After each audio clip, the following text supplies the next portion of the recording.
The Sherman Oaks Galleria is an open-air shopping mall and business center in Los Angeles, California that opened in 1980.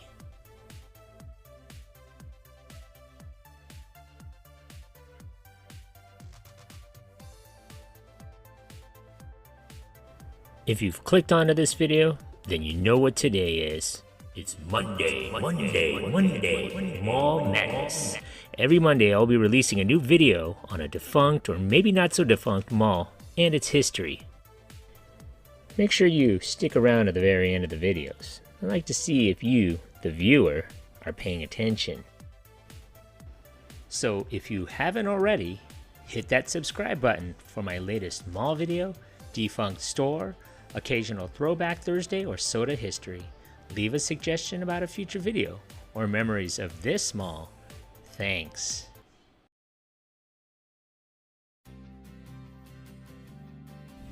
The three-level mall is located at the present-day intersection of Ventura and Sepulveda Boulevards. The Sherman Oaks Galleria opened on October 30th, 1980, with two department stores, Robinson's, who anchored the south, and May Company, who anchored the north. The Pacific Theater's Pacific 4 opened in December of that year and occupied the uppermost level of the mall. The mall signified the 1980s culture and was the inspiration behind Frank Zappa, Moon Unit Zappa's 1982 satirical single, Valley Girl.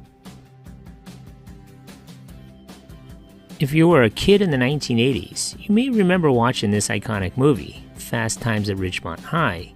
The interior shots of the mall were featured in the opening scenes.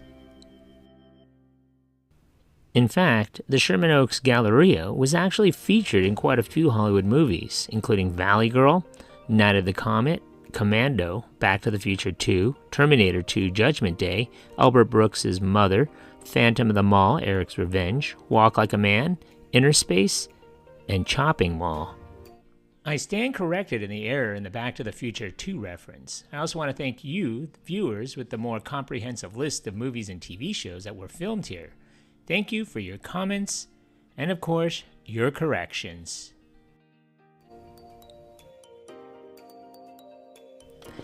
The movie Valley Girl, which is credited with the creation of the socioeconomic stereotype of the Valley Girl, became synonymous with the Sherman Oaks Galleria, which solidified the mall's position as the epicenter of teenage mall culture. Despite its Hollywood fame, the mall was otherwise a rather small, unremarkable mall, although Janet Jackson had been spotted shopping there on at least one occasion. Same with Molly Ringwald, who used to shop there regularly.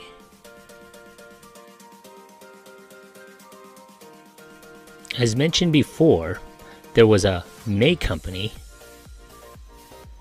and a Robinson's. The first primary challenge the Sherman Oaks Galleria encountered was the 1992 merger of the mall's two anchors, Robinson's and May Company. As a result of the merger, both anchor spaces were rebranded as Robinson's May department stores. The merger caused J.W. Robinson's to close. The May Company also closed. Both stores would be rebranded as Robinson's May. Robinson's May's northern anchor store would consist of men's and home department, and their southern anchor store would consist of women's and children's department. The mall's two identically branded anchor spaces likely didn't arouse much of the general public's enthusiasm and excitement. Presented with all of the San Fernando Valley shopping mall choices, which included Westfield Fashion Square, Northridge Fashion Center, and Westfield Topanga, there likely wasn't much of a reason to visit the only mall with just one department store brand.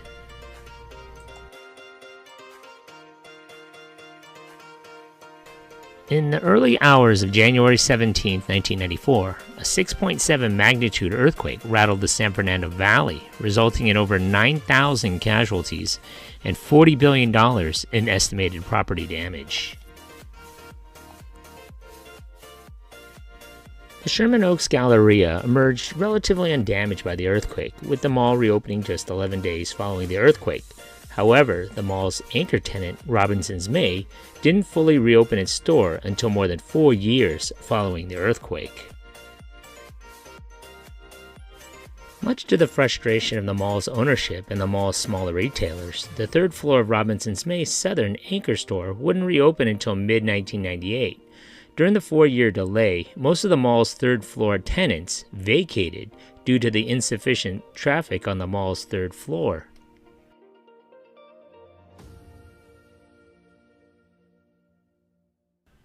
In 1997, Douglas Emmett acquired the Sherman Oaks Galleria for $51 million. The off-market transaction reflected a price per square foot of just $51 for the mall's 1 million square feet of retail and office space. After the acquisition, Douglas Emmett proceeded to clear out all of the mall's tenants so it could implement its redevelopment plans. By 1998, the mall's occupancy had dwindled to approximately 40%, and Douglas Emmett was now focused on forcing Robinson's May to vacate both the south and north anchor spaces of the mall. To that end, Douglas Emmett sued Robinson's May for its unauthorized closure of the third floor of its southern anchor store, which lasted over 4 years, claiming that virtually all of the mall's tenants located adjacent to the closed third floor had vacated the mall due to lack of customer traffic. Furthermore, Douglas Emmett charged Robinson's May with failing to adequately staff and stock its stores, thereby further contributing to the mall's decline. They eventually settled out of court. As a result, both Robinson's May buildings closed.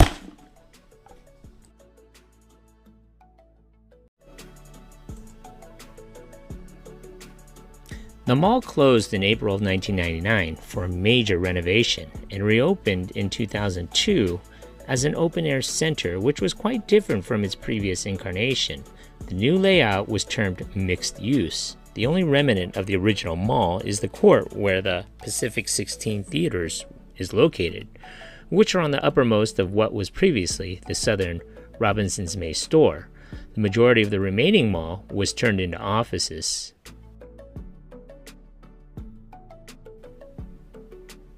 The original Sherman Oaks Galleria was repeatedly criticized for its unwelcoming, closed-off design. The new design created the opposite effect. The new Sherman Oaks Galleria turned into a predominantly outdoor lifestyle center with 3 pedestrian entrances. The price for the renovation was steep, costing them over $200 million.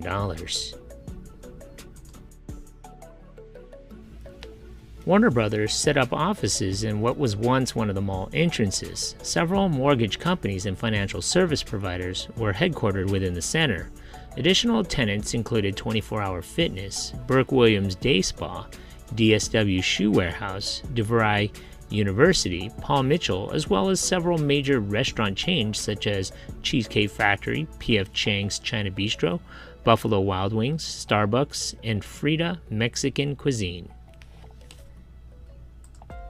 In June of 2007, the Pacific Galleria 16 theaters changed into the ArcLight Cinema as Pacific Theater owned the ArcLight brand. They would close in 2021 and Regal Cinemas would take over after. On June 26, 2023, paramedics took one person to a hospital and treated 5 others at the scene after they reported an unidentified odor at the Sherman Oaks Galleria. In August of 2025, I decided to stop by this shopping/business center. I wouldn't even call this a mall anymore. In fact, after walking around the lower level, the security guard informed me that this wasn't a mall and that I should go 5 minutes down the freeway to the other mall, Westfield Fashion Square. This was my first and probably last visit to this center. Aside from the few restaurants, the shopping center has a Starbucks, Buffalo Wild Wings, P.F. Chang's, a gym, and a Regal movie theater. That's it. Aside from the people going to the gym, the shopping center was deserted, probably because I came on a Sunday. Back when it was originally a shopping mall, I can see why many former customers are disappointed with the way it looks now. Very sterile and businesslike. Congratulations! You made it this far into the video. When I find you. Pop quiz, hotshot. So let's see how close you were paying attention to my video. So how many anchor stores closed or changed their names at this mall? So if your answer is 4, give yourself a hand. You were paying attention. Thanks for watching. So what do you remember about this mall? Leave a comment or some more details that I may have missed, or maybe even a suggestion for a future mall video you would like to see. Don't forget to hit that like button and please subscribe to Eric C. Productions. Thanks for watching.